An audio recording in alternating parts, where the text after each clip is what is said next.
Good morning students. आज new chapter start करेंगे equilibrium. Heading करो इक्विलिब्रियम।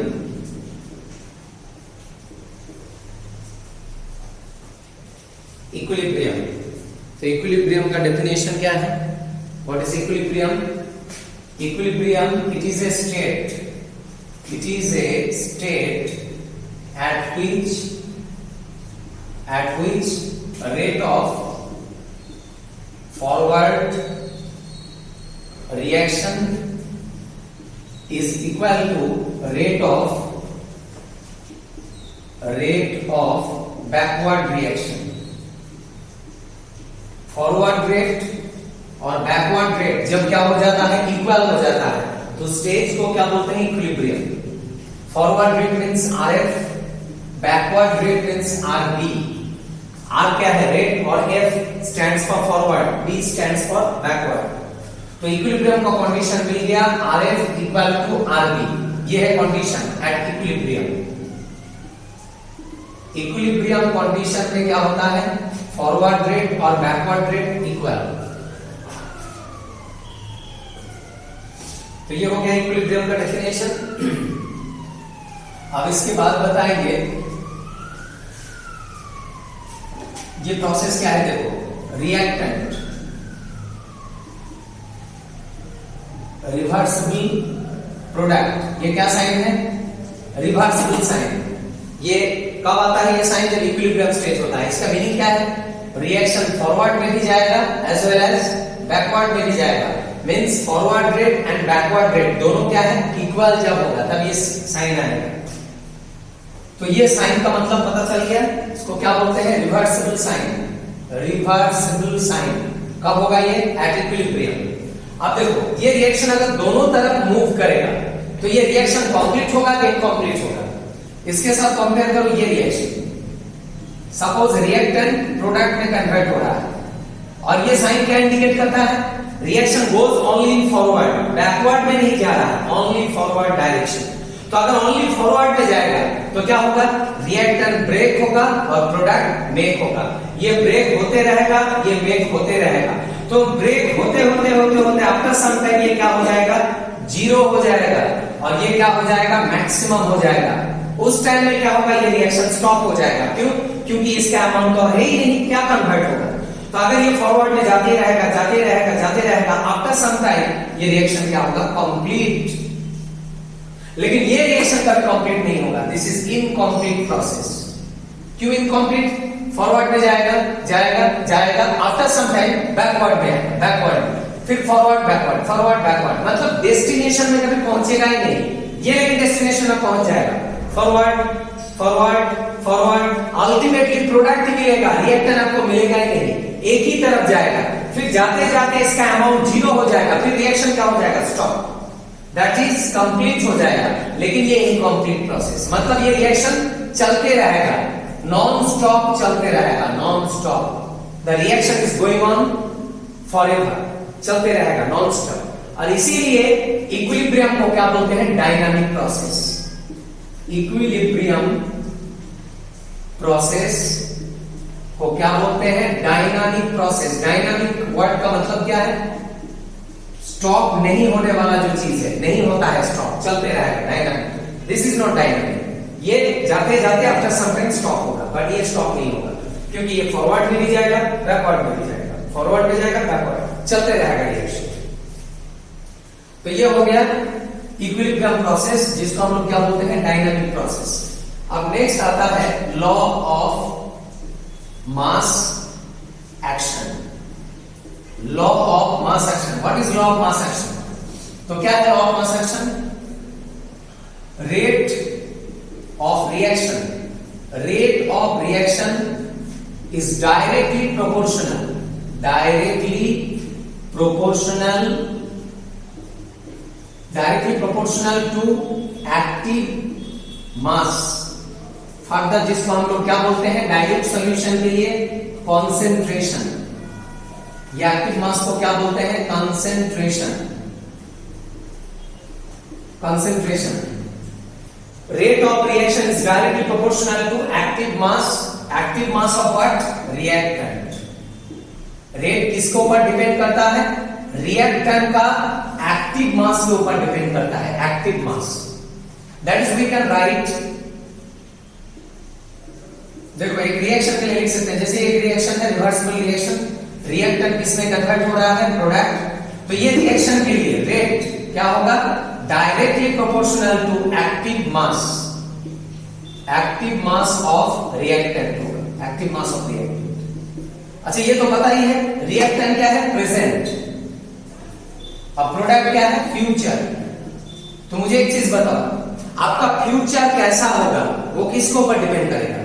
फ्यूचर के ऊपर कि प्रेजेंट के ऊपर?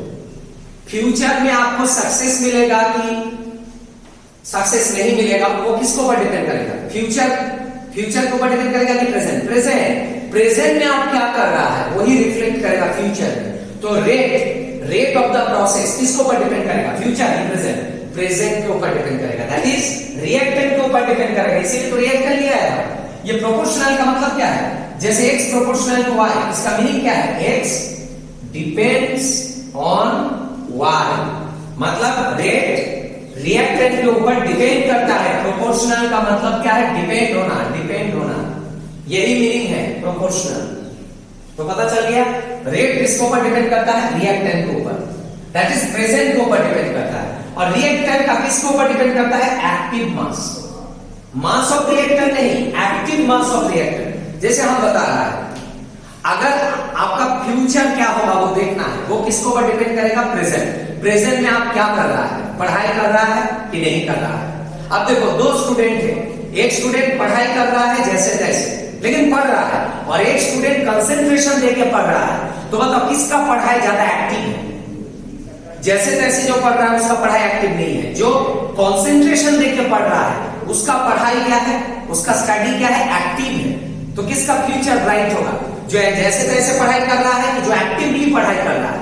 एक्टिवली। तो रेट किसके ऊपर डिपेंड करेगा? इनएक्टिव पढ़ाई कि एक्टिव पढ़ाई? Active. That is the mass which is in action में होना पड़ेगा, उसी के ऊपर डिपेंड करेगा रेट। तो आपका फ्यूचर कैसा होगा वो किसके ऊपर डिपेंड करेगा? प्रेजेंट के ऊपर डिपेंड करेगा। प्रेजेंट का किस चीज के ऊपर डिपेंड करेगा? प्रेजेंट में आप कौन सा चीज एक्टिवली कर रहा है? Actively, that is active mass के ऊपर डिपेंड करेगा, नॉट मास, एक्टिव मास। तो ये पता चल गया, rate is directly proportional to active mass of reactant. Active mass मतलब mass which is in action में होना पड़ेगा। अरे एक्शन होना मतलब ही तो रिएक्ट करना है, इंटरेक्ट करना। अगर दो पार्टिकल चुपचाप रहेगा, इनएक्टिव रहेगा, रिएक्शन होगा क्या? नहीं होगा। कब होगा रिएक्शन? जब दो पार्टिकल एक्टिवली इंटरेक्ट करेगा, एक्टिवली। तो रेट किसके ऊपर डिपेंड करेगा? Active mass of reactant. Further इसको हम लोग क्या लिख सकते हैं? Rate is directly proportional to concentration of reactant. Further यही चीज को आप कैसे लिख सकते हैं? Rate is directly proportional to concentration of reactant, क्योंकि हम पहले बताए थे ये थर्ड ब्रैकेट का मतलब क्या है? कंसंट्रेशन। थर्ड ब्रैकेट का मतलब कंसंट्रेशन। तो ये क्या है? Concentration of reactant. ये कंसंट्रेशन की जगह पर थर्ड ब्रैकेट है। तो ये जो रिलेशन है ये आपको समझ में आ गया? रेट इसके ऊपर डिपेंड करता है कंसंट्रेशन ऑफ रिएक्टेंट। तो यहां से क्या लिख सकते हैं? रेट इज इक्वल टू, अब देखो प्रोपोर्शनल के एलिमिनेट करेंगे तो क्या आएगा? एक कांस्टेंट आएगा जिसको लिखते हैं स्मॉल के, नॉट कैपिटल के, कंसंट्रेशन ऑफ रिएक्टेंट। तो ये हो गया मेरा फाइनल इक्वेशन। प्रोपोर्शनल के एलिमिनेट किया, कांस्टेंट आ गया। तो ये के क्या है? स्मॉल के, प्रोपोर्शनैलिटी कांस्टेंट, प्रोपोर्शनैलिटी कांस्टेंट। और इसको क्या बोलते हैं? आप लोग पढ़ा था क्लास 12 में केमिकल काइनेटिक्स चैप्टर, इसको क्या बोलते हैं? Rate constant. ठीक से देखो क्या है रेट कांस्टेंट? स्मॉल के, नॉट कैपिटल के। ये क्या है? स्मॉल लेटर का के, स्मॉल के, नॉट कैपिटल के। कैपिटल के होगा तो मीनिंग चेंज हो जाएगा। कैपिटल के क्या है? Equilibrium constant. और स्मॉल क्या है? Rate constant. क्यों बोलते हैं इसको रेट कांस्टेंट? क्योंकि इधर कौन है? Rate, that's why rate constant. तो ये जो फाइनल इक्वेशन है इसको बोलते हैं रेट लॉ। केमिकल काइनेटिक्स में था क्लास 12, बताएंगे हम ये चैप्टर रेट लॉ। तो क्या है rate law? What is rate law? The relation between rate and concentration of reactant is called rate law. बस ये हो गया लॉ ऑफ मास एक्शन। अब इसके बाद एक रिएक्शन कंसीडर करेंगे। Let us consider a reaction, general reversible reaction. एक रिवर्सिबल रिएक्शन कंसीडर करेंगे हम। वो क्या है? Alpha A plus beta B reversible gamma C plus delta D. ये सब क्या है? हम पहले बताए थे प्रीवियस वीडियो में। अल्फा क्या है? Mole, beta mole, mole of A, mole of B, mole of C, mole of D. A और बी क्या है? रिएक्टेंट, सी और डी क्या है? प्रोडक्ट।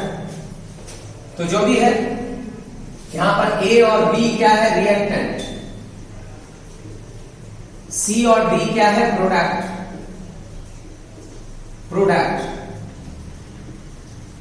और अल्फा बीटा गामा डेल्टा क्या है? मोल, number of mole.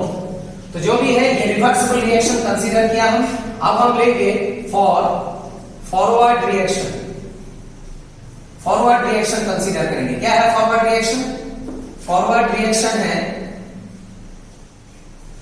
Alpha A plus beta B arrow gamma C plus delta D. Forward लिया। ये क्या था? फॉरवर्ड बैकवर्ड दोनों, फॉरवर्ड में भी बैकवर्ड में भी। अभी क्या लिया? ओनली फॉरवर्ड लेगा तो बताओ rate is directly proportional to क्या होगा? अभी बताया rate law of mass action. Rate किसको पर डिपेंड करता है? प्रोडक्ट की रिएक्टेंट। तो क्या होगा? Concentration of A, concentration of B, ये हो गया रिएक्टेंट। तो rate is directly proportional to concentration of reactant. अब देखो ये रिएक्टेंट कितना मोल है? अल्फा। ये कहां जाएगा? पावर में। बीटा कितना है? बी कितना है? बीटा मोल, तो पावर में जाएगा। ये मोल स्टोइचियोमेट्री पावर में जाता है, पावर में मोल और स्टोइचियोमेट्री। अच्छा ये किसका रेट है? बैकवर्ड की फॉरवर्ड। इसलिए इसको क्या लिखेंगे? RF stands for forward rate. तो जो भी है यहां पर आरएफ इक्वल टू क्या हो जाएगा? प्रोपोर्शनल के एलिमिनेट करेंगे तो क्या आएगा? अभी बताया हम कैपिटल के स्मॉल के आएगा concentration of A to the power alpha B to the power beta. अच्छा ये कौन सा रेट है? Forward rate. इसीलिए इस कांस्टेंट को क्या बोलेंगे? Forward rate constant. तो ये क्या है? रेट। और ये क्या है? केएफ क्या है यहां पर? Forward rate constant. बार बार बता रहा है स्मॉल के क्या है? Rate constant, forward rate constant. तो मिल गया मुझे फॉरवर्ड रिएक्शन। अब हम बताएंगे फॉर बैकवर्ड रिएक्शन। बैकवर्ड के लिए क्या होगा? बैकवर्ड रिएक्शन के लिए क्या होगा? अब बैकवर्ड रिएक्शन क्या है? ये फॉरवर्ड है, तो बैकवर्ड क्या होगा? इसका opposite, that is gamma C plus delta D arrow alpha A plus beta B. Opposite, ये रिएक्शन का ऑपोजिट डायरेक्शन ले लिया। यहां पर रिएक्टेंट कौन था? ए एंड बी। बट यहां पर रिएक्टेंट कौन है? A and B, C and D. Reactant किधर होता है? राइट के लेफ्ट में होता है। तो अब रिएक्टेंट सी एंड डी हो गया। तो यहां पर रेट क्या होगा? रेट जिसको क्या लिखेंगे आप? आरएफ या आरबी, क्योंकि ये बैकवर्ड है, ये फॉरवर्ड था इसलिए आरएफ, ये backward rate is directly proportional to क्या होगा? Concentration of C to the power gamma D to the power delta. क्योंकि अगर रिएक्टेंट कौन है? सी एंड डी। रिएक्टेंट के ऊपर रेट डिपेंड करता है। तो प्रोपोर्शनल के एलिमिनेट करेंगे तो क्या आएगा? Kb C to the power gamma D to the power delta concentration. Kb क्यों लिखा है? क्योंकि यहां पर क्या था? Kf। ये क्या होगा? Kb, क्योंकि ये बैकवर्ड रेट के लिए है। तो Kb क्या है यहां पर? Backward rate constant. Backward rate constant. बस निकल गया मेरा फॉरवर्ड रेट का एक्सप्रेशन और बैकवर्ड रेट का एक्सप्रेशन। ये दोनों एक्सप्रेशन बॉक्स के अंदर रख दिया, ये दोनों एक्सप्रेशन। तो ये फॉरवर्ड रेट के लिए और ये बैकवर्ड रेट के लिए। अब हम कहां जाएंगे? अब हम जाएंगे for both forward and backward. जब दोनों तरफ जाएंगे मतलब एट इक्विलिब्रियम जाएंगे। इक्विलिब्रियम का मतलब क्या है? इक्विलिब्रियम का मतलब ये रिएक्शन अब दोनों डायरेक्शन में जाएगा। Alpha A plus beta B reversible gamma C plus delta D. अब देखो रिएक्शन किधर जा रहा है? फॉरवर्ड में भी जा रहा है, बैकवर्ड में भी जा रहा है। दोनों डायरेक्शन में अगर जाएगा तो क्या होगा? अभी बताया इक्विलिब्रियम का कंडीशन क्या है? इक्विलिब्रियम का कंडीशन है RF इक्वल टू RB। अभी क्या नहीं किया डिफाइन, इक्विलिब्रियम का definition RF equal to RB। अब वैल्यू पुट कर दो, RF और RB का वैल्यू निकल देगा, RF RB ये दोनों वैल्यू यहां पुट कर दो तो क्या आएगा?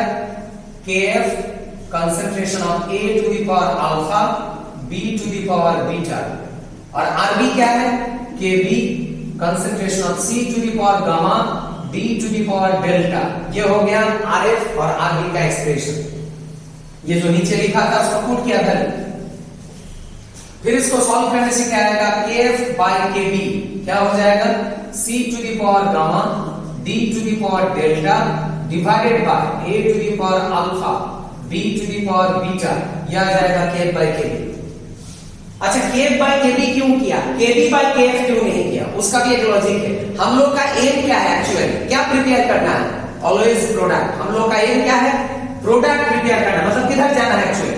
ये रिएक्शन किधर जा रहा है? फॉरवर्ड में भी जा रहा है, बैकवर्ड में भी जा रहा है, बट एक्चुअली किधर जाना है? फॉरवर्ड में जाना है।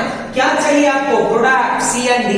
एक्चुअल प्रोडक्ट कौन है यहाँ पर? C and D। और एक्चुअल रिएक्टेंट कौन है यहाँ पर? A and B। फिर से रिपीट करेंगे हम। देखो, जब आप फॉरवर्ड में जाएंगे तो रिएक्टेंट कौन है? AB। जब आप बैकवर्ड में जाएंगे रिएक्टेंट कौन है? CD। बट एक्चुअल रिएक्टेंट कौन है? AB। और चाहिए क्या आपको? CD, क्योंकि ये एक्चुअल प्रोडक्ट है। तो ये समझ में आ गया। तो प्रोडक्ट हम लोग को ज्यादा करना है विथ टाइम, इसीलिए प्रोडक्ट को ऊपर रखते हैं और रिएक्टेंट को नीचे। चाहिए क्या? प्रोडक्ट। और कहां से आएगा? रिएक्टेंट से। तो प्रोडक्ट आउट ऑफ कितना? रिएक्टेंट। रिएक्टेंट नीचे होगा। AB ऑलवेज नीचे, रिएक्टेंट नीचे, प्रोडक्ट ऊपर, इसीलिए ये रेशियो दिया है। और यही रेशियो को हम लोग क्या लिखते हैं? कैपिटल K, जिसको बोलते हैं इक्विलिब्रियम कांस्टेंट। तो क्या हो गया equilibrium constant? Small k by small kb, ये वाला value equal to concentration of C to the power alpha D to the power delta by A to the power alpha B to the power beta. ये gamma है, gamma delta alpha beta जो भी है। तो यहां से equilibrium constant define हो गया। तो what is the definition of equilibrium constant? It is the ratio, ये रेशियो है ना, equilibrium constant is the ratio of forward rate constant to the backward rate constant, or it is defined as the ratio of concentration of product to the concentration of reactant, ऐसे भी define कर सकते हैं। बस ये हो गया equilibrium constant। और एक चीज ये क्या है? क्या इंडिकेट कर रहा है? concentration of product by concentration of reactant। ऊपर में क्या है? प्रोडक्ट, नीचे क्या है? रिएक्टेंट। ये हो गया equilibrium constant, equilibrium constant, product by reactant. और देखो ये थर्ड ब्रैकेट लेकिन स्ट्रिक्टली मेंटेन करना है। थर्ड ब्रैकेट C, इसका मीनिंग क्या है? बार बार बता रहा है, concentration of C, concentration of A, क्या है ये? Concentration of A। ये थर्ड ब्रैकेट क्या इंडिकेट करता है? कंसंट्रेशन। कोई अगर यहां पर ऐसे लिख देगा तो बस ये रॉन्ग हो जाएगा, this is meaningless. First bracket नहीं देना है, सेकेंड ब्रैकेट भी नहीं देना है, this is also wrong. Third bracket देना है, क्योंकि कंसंट्रेशन किसको इंडिकेट करता है? Third bracket. तो यहां ब्रैकेट भी सोच समझ के देना। ऐसा नहीं कि सर ने थर्ड ब्रैकेट दिया है हम फर्स्ट ब्रैकेट दे देते हैं, ब्रैकेट ही तो देना है, this is wrong. First second नहीं होगा, थर्ड ब्रैकेट। थर्ड ब्रैकेट क्या है? कंसंट्रेशन। तो क्या मिल गया? Equilibrium constant equal to concentration of product by concentration of reactant. इसको ऐसे भी लिख सकते हैं आप, equilibrium constant pressure of product by pressure of reactant, ऐसे भी लिख सकते हैं आप। अच्छा, यहां पर लेकिन आप फर्स्ट ब्रैकेट ले सकते हैं क्योंकि ये प्रेशर है, कंसंट्रेशन नहीं। ऐसे भी लिख सकते हैं। देखो ये रेशियो चेंज नहीं होगा, कंसंट्रेशन लो या प्रेशर लो, दोनों में ही क्या होगा? Product by reactant, product by reactant, ratio same रहेगा। ये कंसंट्रेशन के रेस्पेक्ट में और ये प्रेशर के रेस्पेक्ट में है। P स्टैंड्स फॉर प्रेशर, दोनों के रेस्पेक्ट में सेम आएगा ratio, same. Product by reactant, product by reactant. उसका रीजन बताए थे हम, क्या रीजन बताए थे? Pv इक्वल टू क्या है? nRT, ideal gas equation. तो P क्या है? N by VRT। अब N by V क्या है? N by V, N क्या है? मोल, V क्या है? वॉल्यूम इन लीटर, मोल पर लीटर, जिसको क्या बोलते हैं? कंसंट्रेशन। तो यहां से पता चलता है प्रेशर के साथ कंसंट्रेशन का क्या रिलेशन? डायरेक्ट। P क्या है? प्रेशर, C क्या है? कंसंट्रेशन। तो क्या पता चल रहा है? दोनों के बीच में डायरेक्ट रिलेशन, तो प्रेशर के रेस्पेक्ट में जो रिलेशन कंसंट्रेशन के रेस्पेक्ट में सेम रिलेशन होगा, सेम प्रेशर के रेस्पेक्ट में कंसंट्रेशन के रेस्पेक्ट में सेम रिलेशन होगा, क्योंकि डायरेक्टली प्रोपोर्शनल। तो ये पता चल गया इक्विलिब्रियम कांस्टेंट का डेफिनेशन। देखो एक रिएक्शन लेते हैं हम, specific nitrogen plus hydrogen, product क्या है? अमोनिया। ये एक स्पेसिफिक रिएक्शन है मेरा। तो बताओ इसके लिए इक्विलिब्रियम कांस्टेंट क्या होगा इन टर्म्स ऑफ कंसंट्रेशन? क्या होगा? अभी बताया प्रोडक्ट बाय रिएक्टेंट। तो प्रोडक्ट कौन है यहां पर? अमोनिया। तो क्या होगा? कंसंट्रेशन ऑफ अमोनिया, मोल क्या है? 2, ये पावर में जाएगा, ये हो गया product divided by reactant. Reactant क्या है? Concentration of nitrogen into concentration of hydrogen, और हाइड्रोजन का मोल क्या है? 3, पावर में जाएगा 3। बस ये हो गया इक्विलिब्रियम कांस्टेंट। ये कंसंट्रेशन के रेस्पेक्ट में। और अगर प्रेशर के रेस्पेक्ट में करेंगे तो क्या होगा? Equilibrium constant pressure of ammonia square divided by pressure of nitrogen into pressure of hydrogen to the power 3। देखो एकदम सेम रेशियो, अभी बताया था, कंसंट्रेशन हो या प्रेशर हो, रेशियो चेंज नहीं होगा क्योंकि डायरेक्ट रिलेशन। तो ये हो गया equilibrium constant in terms of concentration, equilibrium constant in terms of pressure. हर जगह पर क्या है? Product by reactant, product by reactant. ये प्रोडक्ट है, ये रिएक्टेंट है। अच्छा फर्दर ये जो इक्विलिब्रियम कांस्टेंट है इसको लिखते हैं Kc, और ये जो इक्विलिब्रियम कांस्टेंट है इसको लिखते हैं Kp। P stands for pressure, C stands for concentration. तो क्या पता चला आपको? Kp Kc भी क्या है? इक्विलिब्रियम कांस्टेंट ही है। और एक होता है, ये याद रखना, ये जो कंसंट्रेशन है थर्ड ब्रैकेट, ये क्या है? Concentration in molarity. Molarity, molarity में जब होगा तब होगा थर्ड ब्रैकेट। और आप लोग जानते हैं कंसंट्रेशन सिर्फ मोलारिटी में ही होता है, और भी यूनिट है, molarity, normality, molarity, mole fraction, बहुत सारा यूनिट है। तो अगर कंसंट्रेशन मोल फ्रैक्शन में होगा, मोल फ्रैक्शन क्या है? x, concentration in mole fraction. तो मोल फ्रैक्शन में अगर कंसंट्रेशन होगा तो ये एक्सप्रेशन मॉडिफाई होकर क्या होगा? देखो x ऑफ अमोनिया का square by x of N2 x of H2। देखो एकदम सेम रिलेशन, ये जो था वही है, सिर्फ थर्ड ब्रैकेट हटा के x लगा दिया।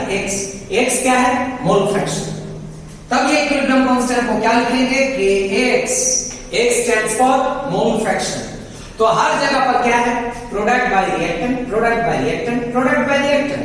सिर्फ क्या है? अलग अलग फॉर्म में, ये मोलारिटी कंसंट्रेशन, ये मोल फ्रैक्शन कंसंट्रेशन, और ये प्रेशर फॉर्मेट में है, इसीलिए Kp। तो ये हो गया 3 types of equilibrium constant. Equilibrium constant का टाइप मिल गया आपको, क्या क्या type? Kp, Kc and Kx। ये मिल गया 3 टाइप, Kp Kc Kx। तो ये समझ में आ गया। और बार बार बता रहा, ये कैपिटल K है, स्मॉल k मत करना, स्मॉल k रेट कांस्टेंट होता है।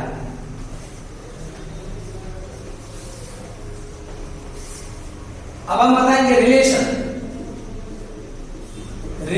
Between Kp and Kc। Kp Kc का रिलेशन क्या है? देखो Kp Kc, तो वही रिएक्शन फिर से लेंगे हम। Late us consider the general reversible reaction alpha A beta B reversible gamma C plus delta D। वही रिएक्शन लिया जहां पर A और B क्या था? रिएक्टेंट, C और D क्या था? प्रोडक्ट।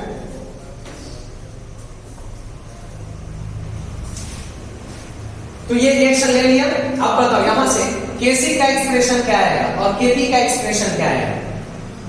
Kc का एक्सप्रेशन क्या आएगा? Kc concentration of C to the power gamma, concentration of D to the power delta by A to the power alpha, B to the power beta, product by reactant, product by reactant। ये हो गया मेरा Kc। इस equation के लिए Kc आ गया। और Kp का एक्सप्रेशन क्या होगा?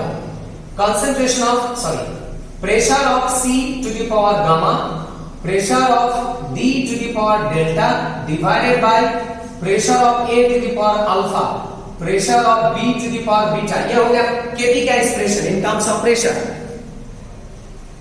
तो Kp कैसे निकल गया? ये रिएक्शन के लिए। अब ये दोनों को रिलेट करना है मुझे, Kp Kc का रिलेशन।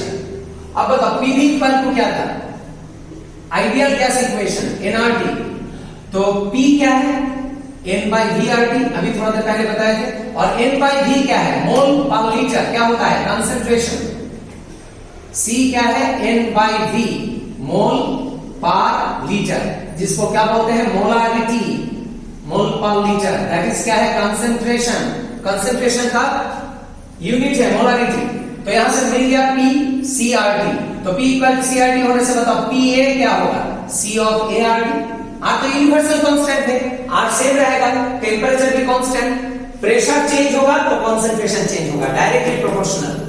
फर्दर इसको आप ऐसे भी लिख सकते हैं P of A concentration of A R T को ऐसे भी तो लिख सकते हैं ना, अभी बताया। थर्ड ब्रैकेट का मतलब क्या है मोलारिटी कंसंट्रेशन। सिमिलरली पीबी क्या होगा concentration of B R T, PC क्या होगा concentration of C R T, PD क्या होगा concentration of D R T and so on, ऐसे आ जाएगा पीए पीबी पीसी पीडी। अब ये चारों का वैल्यू यहां पुट करो तो क्या आ जाएगा, पीसी का value concentration of C R T to the power gamma, concentration of D R T to the power delta divided by concentration of A R T to the power alpha, concentration of B R T to the power beta. ये आ गया PA PB PC और PD का value put किया, ये चारों value put किया, मतलब प्रेशर को कंसंट्रेशन में कन्वर्ट किया, कंसंट्रेशन में। तो ये निकल गया मेरा केपी का एक्सप्रेशन केपी। अब देखो जितना भी यहां टर्म है सबको सेपरेट करेंगे हम, कंसंट्रेशन टर्म एक तरफ लेके आओ तो क्या आ जाएगा C to the power gamma D to the power delta divided by A to the power alpha B to the power beta. देखो कंसंट्रेशन का एक तरफ कर लिया कंसंट्रेशन का, और आरटी को एक तरफ करो, आरटी क्या है RT to the power gamma RT to the power delta, RT gamma RT delta दोनों को अगर इंक्लूड करेंगे तो क्या हो जाएगा गामा प्लस डेल्टा। मैथ्स में है ना ये formula x to the power y x to the power z, तो क्या होता है ये x to the power y plus z होता है कि नहीं होता है, वही किया RT to the power gamma RT to the power delta क्या होगा gamma plus delta divided by RT to the power alpha RT to the power beta, एक साथ करने से क्या हो जाएगा अल्फा प्लस बीटा, ये आ जाएगा रिलेशन। तो ये समझ में आ गया। अब देखो ये केपी का एक्सप्रेशन है मेरा, अब बताओ केपी इक्वल टू क्या लिख सकते हैं, ये वाला क्वांटिटी क्या है मेरा, ये देखो क्या है ये केसी है नहीं है केसी, तो अब यहां पर क्या लिख सकते हैं केसी आरटी टू दी पावर क्या कर सकते हैं, देखो ये आरटी है ये भी आरटी है, तो ये पावर ऊपर और ये नीचे, ये अगर ऊपर जाएगा तो क्या होगा gamma plus delta minus alpha plus beta, होगा कि नहीं होगा। देखो जैसे मैथ्स में फॉर्मूला है x to the power y x to the power z, तो ये क्या होता है x to the power y minus z, ये नीचे का पावर ऊपर जाएगा तो माइनस होगा नहीं होगा सब्ट्रैक्ट, ये ऊपर गया सब्ट्रैक्ट हो गया, तो ये हो गया kp kc kp equal to kc rt to the power. अब देखो ये जो क्वांटिटी है पावर में इसको हम लोग सिंपली क्या लिखते हैं डेल्टा n, जहां पर डेल्टा n क्या है change in mole, change in मोल अभी बता देते हैं यहां पर क्या है चेंज इन मोल।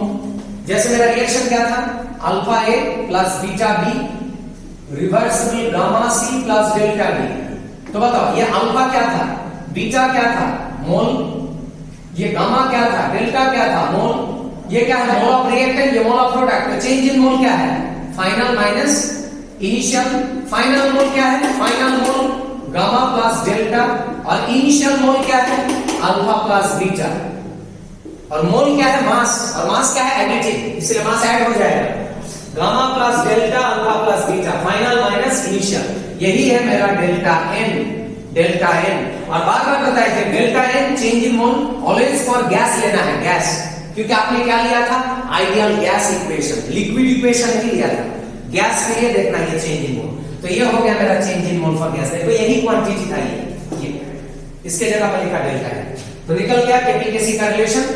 ऐसे प्रैक्टिस करना ताकि ये फाइनल इक्वेशन याद हो जाए Kp equal to Kc RT to the power delta n, बस ये निकल गया Kp Kc का रिलेशन।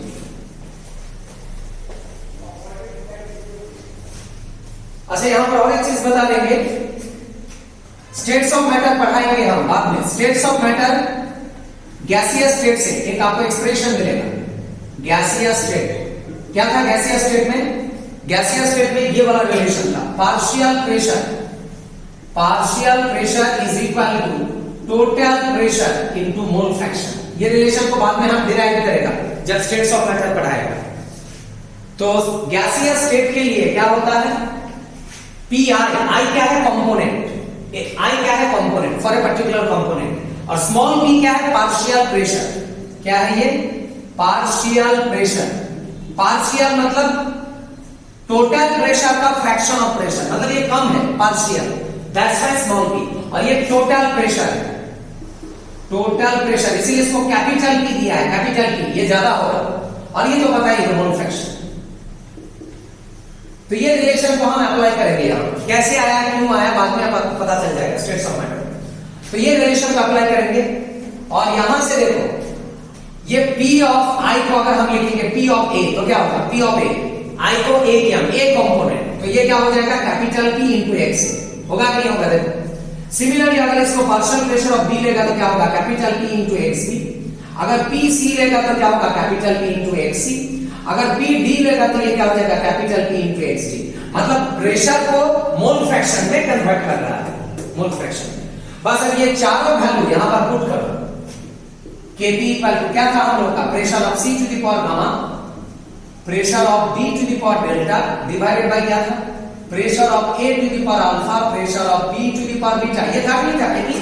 अब ये Kp का वैल्यू, ये जो प्रेशर टर्म है इसको मोल फ्रैक्शन में अगर कन्वर्ट करेंगे तो क्या होगा, Pc क्या है capital P xc to the power gamma, capital P xd to the power delta divided by capital P xa to the power alpha, capital P xd to the power beta. बस ये जितना भी pressure का value था ये सब value put किया यहां पर।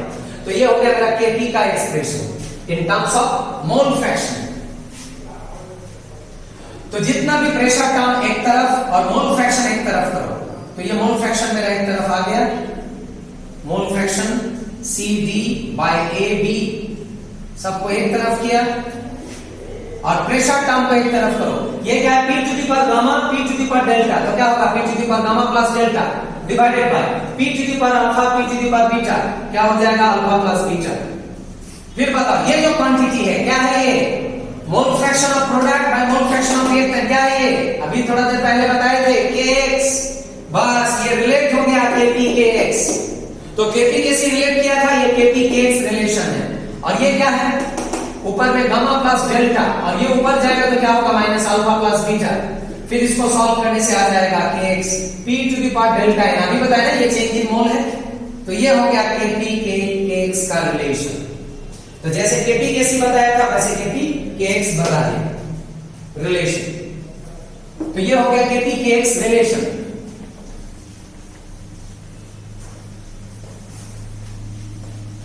तो आपको क्या मिला, Kp Kc रिलेशन क्या था, Kp Kc का relation Kp equal to Kc RT to the power delta है। ये ऑलरेडी प्रूव किया हमने। और अभी क्या प्रूव किया, Kp equal to Kx P to the power delta है, ये अभी प्रूव किया नहीं गया ये। अब देखो ये दोनों का लेफ्ट हैंड साइड क्या है, सेम, तो राइट हैंड साइड भी क्या होगा same. From this two equation we can right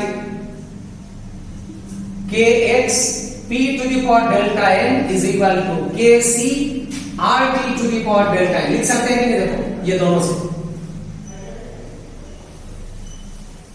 लिख सकते हैं ना, लेफ्ट हैंड साइड सेम तो राइट हैंड साइड भी क्या होगा सेम होगा, इक्वल होगा। तो यहां से Kx क्या आ जाएगा Kc RT divided by P delta n होगा कि नहीं, देखो दोनों का पावर सेम, तो ये इधर आएगा तो डिवाइड होगा नहीं होगा।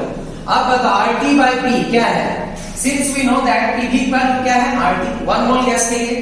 तो यहां से बताओ V क्या होगा, RT बाय क्या होगा P होगा कि नहीं होगा। तो ये RT बाय P की जगह पर क्या लिख सकते हैं, V लिख सकते हैं। बस क्या आ गया रिलेशन, यहां से आया है ये एक्सप्रेशन। RT बाय P को क्या किया V है कि नहीं है, आइडियल गैस इक्वेशन। तो ये हो गया मेरा Kc और Kx का रिलेशन। तो ये तीनों रिलेशन प्रूव किया हमने। ऐसे प्रैक्टिस करना कि याद हो जाए, Kp equal to Kc RT to the power delta n, Kp equal to Kx P to the power delta n, Kx equal to Kc V to the power delta n। बस ये तीनों relation से numerical आ सकता है, और भी बहुत सारा प्रॉब्लम में जो आ सकता है। ये तीनों में सबसे इंपॉर्टेंट है ये वाला रिलेशन जो सबसे कॉमन है Kp Kc सबसे ज्यादा आता है, लेकिन ये मतलब नहीं है कि ये सब भी नहीं आएगा, आ सकता है। तो ये हो गया relation Kp Kc, Kp Kx, Kc Kx। अब इसके बाद नेक्स्ट बताएंगे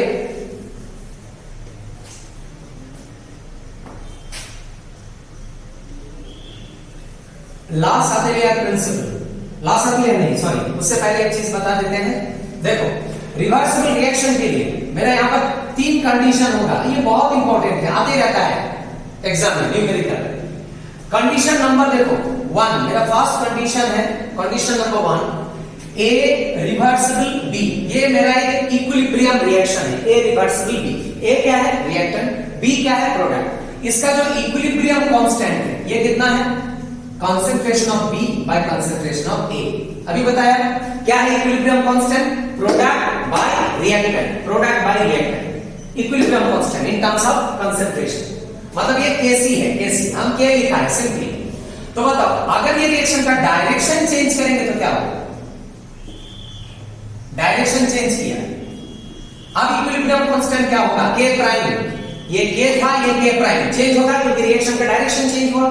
तो बताओ यहां पर रिएक्टेंट कौन था? A, प्रोडक्ट क्या था? B। यहां रिएक्टेंट कौन है? B, प्रोडक्ट क्या है? A। तो यहां पर क्या होगा? Equilibrium constant A by B, product by reactant A by B। समझ में आया कि नहीं? यहां प्रोडक्ट था B इसीलिए B, यहां प्रोडक्ट है A इसीलिए A ऊपर। अब मुझे एक चीज बताओ, ये दोनों में क्या रिलेशन है? ये वैल्यू क्या है? इसका क्या है? रेसिप्रोकल है कि नहीं है? अगर ये वैल्यू होगा 3 तो ये वैल्यू क्या होगा? 3 की 1/3। समझ में आ रहा है? समझ में आ रहा है कि नहीं आ रहा है? ये क्या है? B by A। तो ये क्या है? A by B मतलब क्या है? 1/B by A है कि नहीं है? इसका रेसिप्रोकल है कि नहीं है? तो अगर ये K था तो ये क्या होगा? 1/K होगा कि नहीं होगा? तो यहां से कंक्लूजन निकल रहा है, क्या निकल रहा है? अगर रिएक्शन का डायरेक्शन चेंज होगा, रिएक्शन का डायरेक्शन चेंज होगा तो इक्विलिब्रियम कांस्टेंट क्या होगा? सेम होगा, रेसिप्रोकल होगा, रेसिप्रोकल। मतलब अगर ये 3 था तो ये वैल्यू क्या होगा? 1/3 होगा। समझ में आया कि नहीं? कंडीशन नंबर 1 हो गया। इसके बाद जाएंगे कंडीशन नंबर 2 में। कंडीशन नंबर 2 क्या है? कंडीशन नंबर 2, कंडीशन नंबर 2 है A रिवर्सिबल B। फिर से देखो वही रिएक्शन लिया, A रिवर्सिबल B। इसका इक्विलिब्रियम कांस्टेंट क्या है? B by A, product by reactant. हो गया। अब देखो यहां पर एक फैक्टर मल्टीप्लाई कर रहा है, 2A 2B। Same reaction, direction भी सेम, सिर्फ एक फैक्टर मल्टीप्लाई किया। क्या मल्टीप्लाई किया? 2। तो बताओ इसका इक्विलिब्रियम कांस्टेंट क्या होगा? K prime. क्या होगा? Product by reactant. यहां भी तो प्रोडक्ट भी है ना, लेकिन यहां मोल कितना है? 2। और बताइए तो मोल कहां जाता है? साइड में कि पावर में? पावर में जाएगा। अब बताओ इसके साथ इसका क्या रिलेशन, क्या डिफरेंस? इसको हम ऐसे भी लिख सकते हैं कि नहीं? B by A का क्या होगा? स्क्वायर। दोनों में स्क्वायर टर्म है कि नहीं है? अब बताओ क्या है ये वैल्यू? ये अंदर का क्वांटिटी क्या है? A है कि नहीं है? तो ये क्या हो गया? A का स्क्वायर। तो क्या पता चला? रिएक्शन के साथ जो फैक्टर मल्टीप्लाई करेगा वो फैक्टर इक्विलिब्रियम कांस्टेंट का पावर में जाएगा। है कि नहीं है? मतलब अगर ये वैल्यू होगा 3 तो ये वैल्यू क्या होगा? 3 का स्क्वायर मतलब 9 होगा। समझ में आया कि नहीं? ये हो गया सेकंड फैक्टर। रिएक्शन के साथ अगर कोई फैक्टर मल्टीप्लाई करेगा वो फैक्टर इक्विलिब्रियम कांस्टेंट का पावर में जाएगा। आया कि नहीं? पावर मतलब पहला वाला वैल्यू अगर 3 था, सेकंड वैल्यू क्या होगा? 3 स्क्वायर। सिमिलरली ये फैक्टर अगर 3 होगा, 3 तब ये क्या होगा? पावर में 3 आ जाएगा, 3 आ जाएगा, 3 आ जाएगा। तब ये क्या होगा? 8 to the power 3, that is 3 to the power 3, 27 हो जाएगा। समझ में आ रहा है कि नहीं? मतलब जो फैक्टर मल्टीप्लाई करेगा वो इक्विलिब्रियम कांस्टेंट का पावर में आएगा। ये हो गया मेरा सेकंड कंडीशन। अब आएगा थर्ड कंडीशन। थर्ड कंडीशन में भी क्या है? A रिवर्सिबल B रहेगा, A रिवर्सिबल B। उसके बाद C रिवर्सिबल D, इसको K1 लिखो, C रिवर्सिबल D K2। क्या होगा इसका equilibrium constant? Product by reactant. Product क्या है? D, रिएक्टेंट क्या है? C। तो ये हो गया B by A, ये हो गया D by C। अलग अलग रिएक्शन लिया हम। अब देखो ये दोनों रिएक्शन को अगर हम सम अप करेंगे तो क्या होगा? कंडीशन नंबर 3 सम अप करने से क्या होगा? सॉरी ये करना है B रिवर्सिबल C क्योंकि मुझे कैंसिल करना है। तो ये होगा B by C। C by B, C by B. देखो समझ में आया कि नहीं? दो रिएक्शन, ये ए रिवर्सिबल बी, ये B reversible C, B by A C by B, product by reactant, product by reactant, अलग अलग इक्विलिब्रियम कांस्टेंट। अब ये दोनों को समाप्त करेंगे तो बी बी क्या हो जाएगा? कैंसिल, लेफ्ट एंड राइट, तो बचेगा क्या? ए रिवर्सिबल सी। तो इसका जो इक्विलिब्रियम कांस्टेंट होगा, फाइनल कांस्टेंट, वो क्या होगा? सी बाई ए। समझ में आ रहा है कि नहीं आ रहा? हर जगह पर क्या है? Product by reactant, product by reactant, product by reactant. समझ में आ रहा है? अब बताओ ये K1 K2 के साथ K का क्या रिलेशन है? इसको हम ऐसे लिख सकते हैं कि नहीं? देखो C by A into concentration of C by B, B by A, ऐसे लिख सकते हैं कि नहीं? देखो ये B B कैंसिल करो, आ रहा है कि नहीं आ रहा है? B B कैंसिल करो, या इसको ऐसे भी आप समझ सकते हैं, यहां पर साइड में Q1 इंटू K2 करो, देखते हैं क्या आता है। बताओ Q1 का वैल्यू क्या है? B बाय A, और K2 का वैल्यू क्या है? C by B। तो बताओ मुझे यहाँ पर B B क्या होगा? कैंसिल होगा कि नहीं होगा? तो बचेगा क्या? C by A, C by A क्या है? K नहीं है, K। तो हम लिख सकते हैं K equal to what? K equal to what? K1 into K2, ये हो गया मेरा थर्ड कंडीशन। तो क्या पता चला आपको?